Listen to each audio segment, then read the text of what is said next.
Today, I want to talk about this sketchbook that has a lot of meaning for me.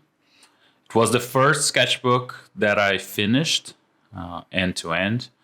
And it's also the one that followed me through my career change from engineering and banks into an artistic endeavor, artistic journey, educational journey, and so on. So it starts 10 years ago.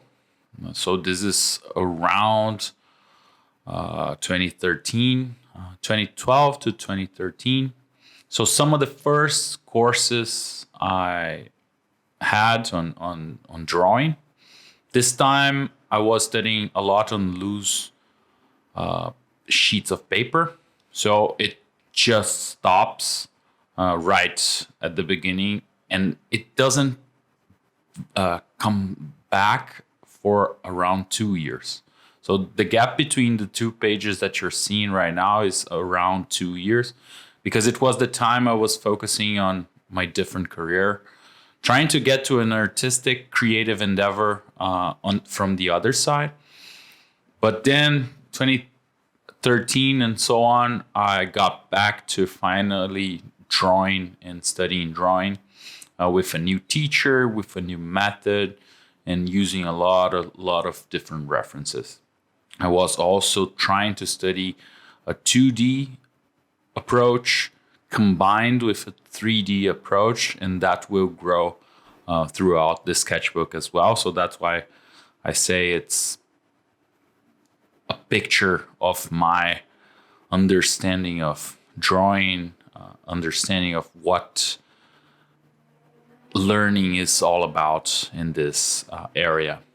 So I was already exploring a lot of different shape languages, values, readability throughout the image. And I just want to point out that I had already a lot of experience with observation drawing. I did that throughout my childhood. I wasn't one of those people that drew a lot from imagination. I drew mostly from observation and even greeting out to make it easier to see proportions, angles, verticals, horizontals in the drawing. So there's a lot of baggage to this point of observational drawing, but I was trying to make it looser. I see nowadays that a lot of my current artwork has to do with this kind of exploration of anchoring the readability. You can see in the right page there, a lot of playing with contrasts in different topics. The figure is the hardest gesture drawing, but mostly from this kind of observational standpoint. This is what follows my work to this day and what also made it way more difficult to have a career in the arts. So I focused a lot on this time drawing. So some of them are like 10 minutes, some of them are longer. So you can see the timestamps in there, 10 minutes, 5 minutes, or longer for the child with the snake there, 15 minutes to this one. So trying to grasp the shapes, understand the looseness, but not trying to draw from a different angle. This one is a kind of a live drawing session where we had a sculpture, Uruk-hai from Lord of the Rings. So we were drawing from different angles, but from observation. So that's where, if you see my video making about the mistakes I did learning figure drawing, that's what I mean. I was drawing always from an observational standpoint and not trying to understand the volumes there. It's helpful. You can see the hands in there. They are with a nice gesture, nice readability. But on the other hand, they wouldn't work in a more of an illustrational approach. So this is, I think, the only self-portrait I ever did from a photograph and not from a mirror. So that also is another point. So copying some of photographs, copying other artists. So we've seen the work of Ian McKegg here on the channel. I mentioned these studies. So it's copying from Sargent. It's really hard to get the looseness of the drawing that Sargent had. And going back to animals a lot of times. So this is interesting, and it came back later on. Live session drawings as well. So this is from one session. But I went from a lot of figure drawing that's not, to be honest, something that I was really passionate about, to going back and back again to vegetation and animals, something that I'm really passionate about drawing to this day. Experimentations with pen drawing, very hard to grasp the proportions on the face. So I went back to graphite, where I'm way more comfortable. You can see that I was really struggling there. But it's interesting. Was also an ego kind of challenging sketchbook. I was failing a lot with a lot of different areas. You will see a lot of failure with imagination drawing later on. Some of them will pop up, but also failing with proportions drawing as I mentioned with pen. These are some combination, looking at Ian McKagan, trying to combine the photographs with imagination. So you can see some of the failures in there already.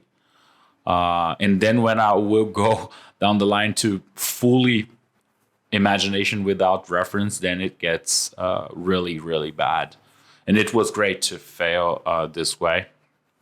So a very failed attempt where I used marker trying to get it out of the way, but I couldn't. And it's great that it's there. Using markers, as I said before, I was trying to combine a more 3D approach as well. So rendering from a physical understanding of light standpoint, using how to render book and casting shadows, everything that we talked about in the values painting for concept art video I did. It's great to do this. I really enjoyed the process. Some of them look good, some of them don't. So it's great to go through this and understand how to control the values, how to control perspective, and so on.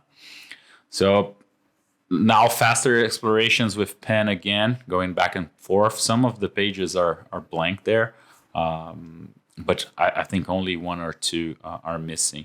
I should go back and finalize those at some point. You can also see the change of topics, as I mentioned, going from more 3D approach to more 2D approach, and a little bit of imagination in there. So trying to get looser so I can do the kind of exercise I was doing before with graphite, getting the photos and trying to build on top of them. I think the one I'm pointing now is the best result I got at that time. It was a life drawing pose that I transformed into this kind of astronaut, but a lot of failures in there. This is hurtful to look at, but it's great on the other hand to see a lot of the flaws and how can you build on top of that if you want to go that route. I later on discovered that I wanted to go more into the fine arts education side and focus a lot on my observation drawings and understanding of that. So a lot of 3 drawings. This is from my teacher back then. Also great to have those as inspiration. A lot of comments here and there. More concept work, failing really a lot here. So more classes, trying to do tutorials. This one from Dave Raposa. I'll add the link to the description if it's still available. And a lot of going back to life drawing. I really love the experience of life drawing. It's really, really hard. So I don't like a lot of the results I get, but the experience of being there and trying to get to a fast result, or even doing like longer poses, 30 minutes, 40-minute poses, as I did some of them. It's really interesting to learn. And I do like some of the results that I have in there. So this is when I stopped some of the explorations. I went into digital and a lot of that, and focused this sketchbook more into this kind of experience, self-learning journey. So it's interesting as well to make those changes. And sketchbooks should be for ourselves. Don't mind other people looking at them. Sometimes people want to see them, but focus on what you want to learn, what you want to explore, and also handing that out to some friends for them to draw. It's great. So Hugo Richard, Mike Azevedo, as well as Idalino.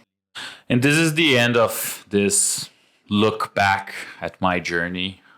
I hope you do explorations for yourself. Look back at your own journey with care, with embracing thoughts. And I hope this was helpful. Have a great day and take care.